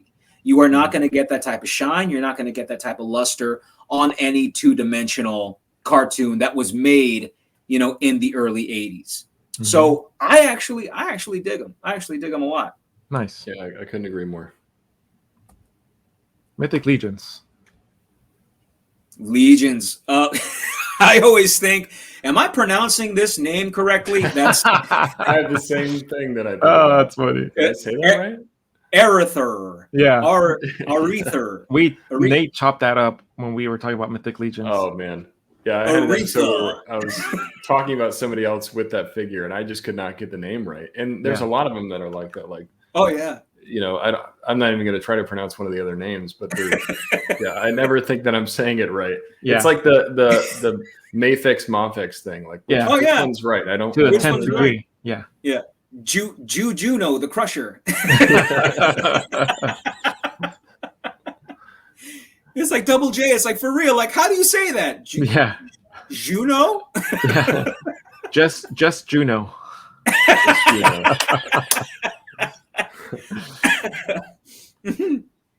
We got Mezco Gomez. That's the Mezco Gomez. Like, those are like the two words that just conjoin. Mezco Gomez. and you know what's funny, because I have a bunch of the Gomez too, and then the other head that comes with all the Gomez, the ant or whatever it is, the roach, or I don't know. And my son was like, "Hey, who's this guy's name?" I'm like, Gomez, and he's like, "What's this head?" And I was like, "I don't know what his name is."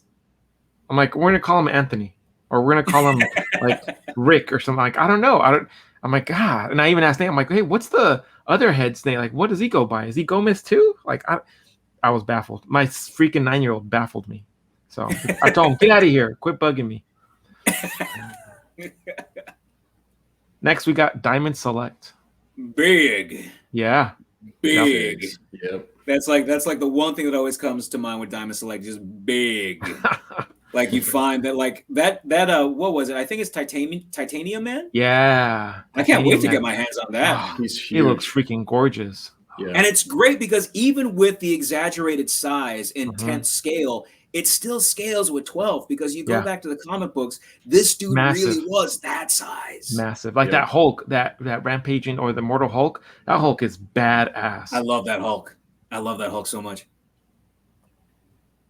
Hasbro G.I. Joe. Cobra Island. It's like everyone has battle scars, man, from Cobra Island.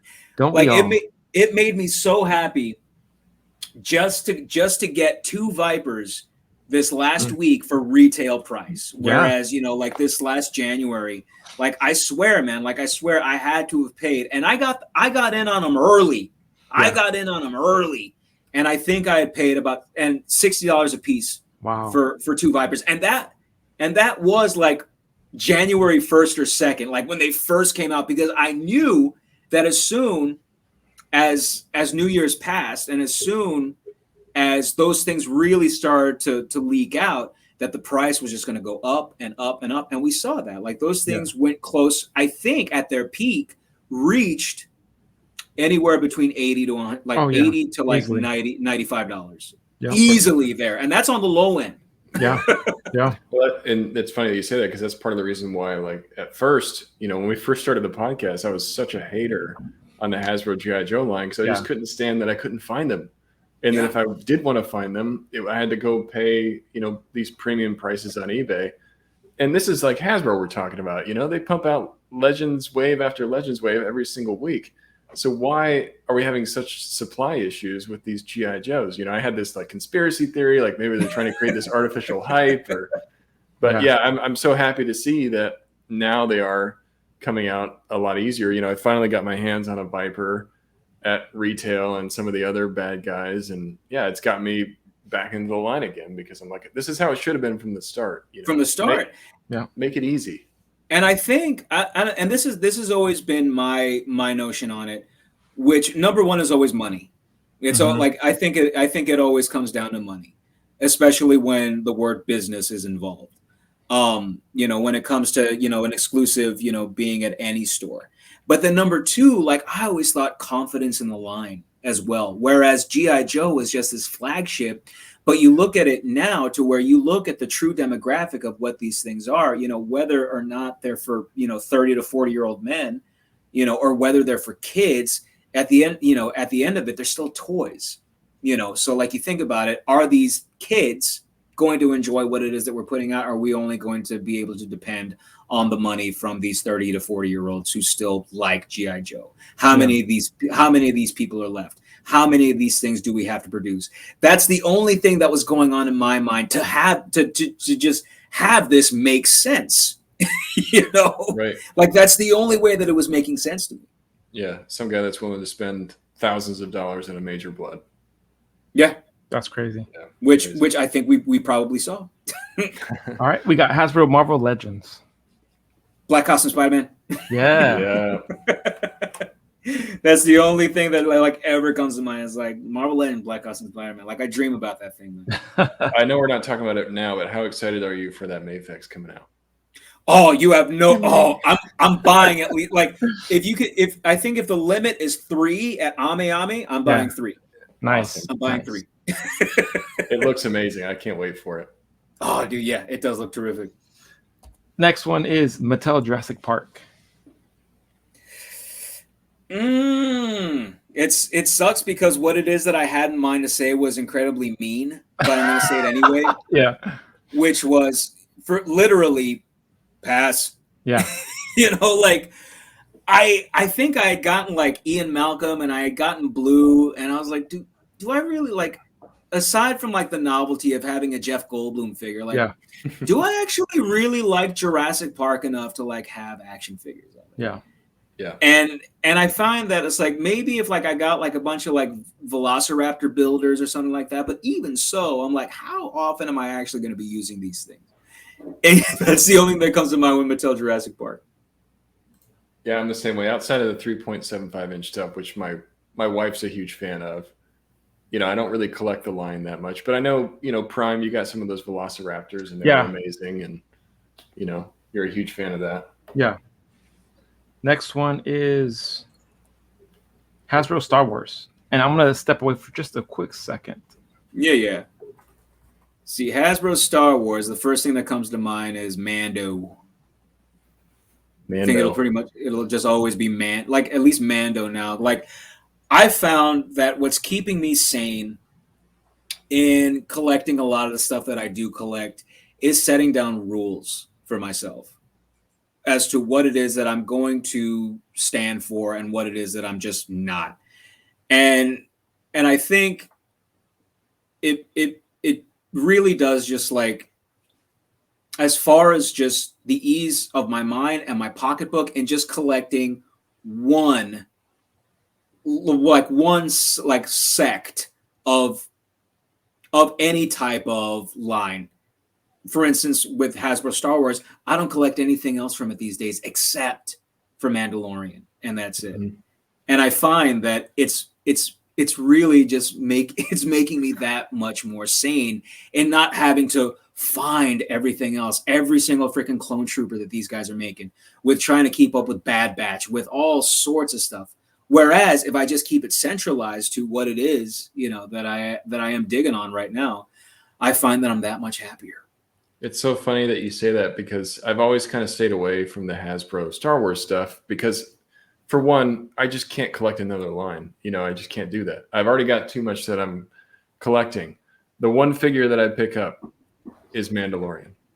Yeah. So it's funny that you say Mando, because that's the only figure that I've really picked up, or the Baby Yoda, But outside of that, I just don't collect. Even though I'm a huge Star Wars fan, you got to put some barriers in place. Like, I can't collect everything. I don't want to be hunting these down. I'm already having a hard time finding what I'm getting. But they're great. They seem to like, they're great figures. I know a lot of people love them. But I kind of share the same thoughts as you do, Jay, that I got to stay away from it.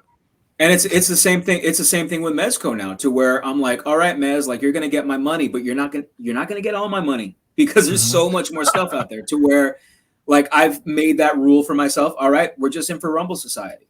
That's it. Like, Hasbro has my Marvel money, like Mafex has my DC money. Mm-hmm. Hasbro, has my Star Wars money. They also have my G.I. Joe money, where I'm going to give Destro a try anyway, because I'm just curious. But with that, it's like, you're just going to get my money from Rumble, because that's what it is that I think you guys do the best. That's discipline. That's discipline. Yeah. Well, you got to be, though. I mean, there's just so much stuff out there. And you got to have some kind of focus, or you're just going to go bankrupt and run out of space. Yeah. For real. Rebel Tech. The Gucci Rebel Gang. Tech. that was going to be mine, Gucci Gang. Rebel Tech. The one thing that, like, comes to mind is just poppage. Yeah. Rebel Tech poppage. Yeah, it's funny. It's one of those figures that when you get it right, you love it. But when you're having a hard time getting that pose, you just want to, like, throw the damn thing against the wall and then swear against the line, like, never again. Never again. Never again. Mine was Psylocke. That was Psylocke was mine, that I said, never. I'm not buying these anymore. I am not buying these. And then War Machine came out, and I was like, all right, maybe this one. Yep. Really? Yeah. I sold my Iron Man War Machine to Nate. They're great figures. I really love it. Great figures. You got so many extra accessories. I'm leaving. I'm leaving again. Yeah, you should feel bad that you sold those to me at such a great price. And not only that, like, they both look so good together. Like, I got rid of a good portion of my Rebel Tech figures. Like Spider-Man, Venom, mostly all my X-Men, like Wolverine, Magneto, Psylocke. Yeah. But when I was looking at, like, everyone else, I was like, Iron Man and War Machine. I'm like, there's no way. Like, those are the two that I could get rid of everybody, but those two stay. Those two have to stay. I feel good about my choices. Pouring some salt in that wound. Yeah, I know. Jay's is like, he's like doing the salt bait thing. He's just like pouring it on. You have that new, speaking of Rebel Tech and recent releases, they just released that Iron Spider. The Iron Spider-Man, yeah. Are you planning on doing a review on that one? No, I'm actually on strike. I'm on strike from buying any Rebel Tech Spider-Man figures until they make a symbiote. Okay. A symbiote would be amazing. I'm surprised they haven't done that already. Yeah. But they have like a black and gold. I know it's not a symbiote, but they have like a black and gold version of the Iron Spider coming out too. And my only thought of this, and I think it's the exact same reason why Legends hasn't been jumping on the symbiote boat yet, is that I think they're waiting for something. I really think that they are waiting for something, whether it be like the newest Spidey to come out, whether it be waiting for Tom Holland and Venom, Tom Holland, Spidey, and Venom to finally meet. They're like, this is when we put it out so that we can have that hype surrounding it, because this guy, balancing his black costume Spider-Man, and that's not the hype we need. That is just not the hype we need. Even though you've probably created so much hype for that figure, I bet you a lot of the eBay prices right now on that figure are because of you. The one with the splayed hand, that one actually, that one's gone up in price a little bit. Like the one that came with Craven that has the web shooters, that one not so much. Not so much. You need the one that has the splayed hand. Otherwise, you can't balance. It's true. I mean, you can. It's just going to be a little bit more difficult. With that, you won't do it in 10 seconds. That's for sure. No. And our last one is Mafex or Mafex. That's actually the first thing that comes to mind. Mafex. What is the right way? Does anybody really know? I think it's Mafex. I think it's Mafex. Yeah, that's the way I've always said it. Is Mafex. And I've always said Mafex because that's how I heard it first. And really, it's like it's getting to that point, like, I'm at that age to where if I hear something, just one time, that's just the way that it's going to stay. Mm-hmm. Like, a lot of folks gave me a hard time. I grew up in Texas, by the way. A lot of folks gave me a hard time when I put up this Nightcrawler video, which I really liked, by the way. That Nightcrawler Marvel Legend is fantastic. But it was from the Wendigo wave. Mm-hmm. But I grew up hearing it Wendigo. It's Wendigo. It's like, oh yeah, did you get that new comic book with the Wendigo? I'm like, no, man, I haven't gotten that yet. That's how I heard it when I was a kid. And people gave me such a hard time on YouTube just saying, that's not the way you pronounce it. So even with me, just like Mafex, I'm like, that may not be the way that you pronounce it. That's just, guys, like, you gotta forgive my ear, because I'm just gonna hear it that way forever. Yeah. I hear you. You got to own it. Like, once you start saying it that way, it's like, that's just the way I say it, man. That's just the way I say it. Either get used to it or take a hike. Like, unless I am insulting somebody's family, their culture, I'm like, okay, I apologize. I'm sorry. But like, when it comes to just the title of a figure, I'm like, come on, guys, it's not that deep. Yeah. I'm American, for crying out loud. You're not going to get it perfect from me. Fair enough. Awesome. Yep. Well, that does it. That does our Dirty Dozen. That was right fun. There. I like that. Well, Jay, we want to also, I know we've been going on for a while here, but we want to give you, you're doing something really cool right now for the kids. Yes. So we want to give you a chance to kind of plug that a little bit. And, how can people donate? How can they get involved? Yeah. So me, the Infinity Equation podcast, the Enablers, Dan Hu, and the Toy Migos, we have all gotten together for Toys for Tots. Yep. And it was something, actually. This is something that Mario from 796 Studios had inspired, especially in me and Dante, back when he did 796 for St. Jude's. Mm-hmm. So this is something that, like, I've been wanting to be a part of, especially when Dante had brought it up. So what it is that we are doing here, on YouTube, is we are having a donation drive for Toys for Tots, because of course we dig figs. Other folks, if they dig figures themselves, that's awesome. And if they want to help others dig on figures, it would behoove them to make a donation to kids who can't get any of their own. So what it is that Dante has going on right now with the Infinity Equation on their website, and of course on Instagram, is if you do make a donation on YouTube, and you can go to my page and you can see that it is the first video that's there on my uploads, you'll find that the donation button is there. And of course, you can find it on the Infinity Equation podcast website as well, which is down here, as you can see. So the video link is there, and on any YouTube page, whether it's going to be on your phone or on your desktop, it's either going to be down below or to your right. Mm-hmm. Yep, it's on there. and that's where it is that you can donate. So if you do donate, that's awesome. But here's the thing: if you do donate, we are going to be giving away a whole lot of stuff at the end of the month, because this is going to be a months-long donation drive. So what it is that we have going on is Infinity Equation is going to be giving away a $150 Amazon gift card, which is sweet. And of course, there's going to be a few more things. I'm going to be giving away some stuff. I got some Mezco stuff here I'm going to be giving away. I've got some stuff from Executive Replicas that I'm going to be giving away. There's some good stuff that I've got here that is going to be given away.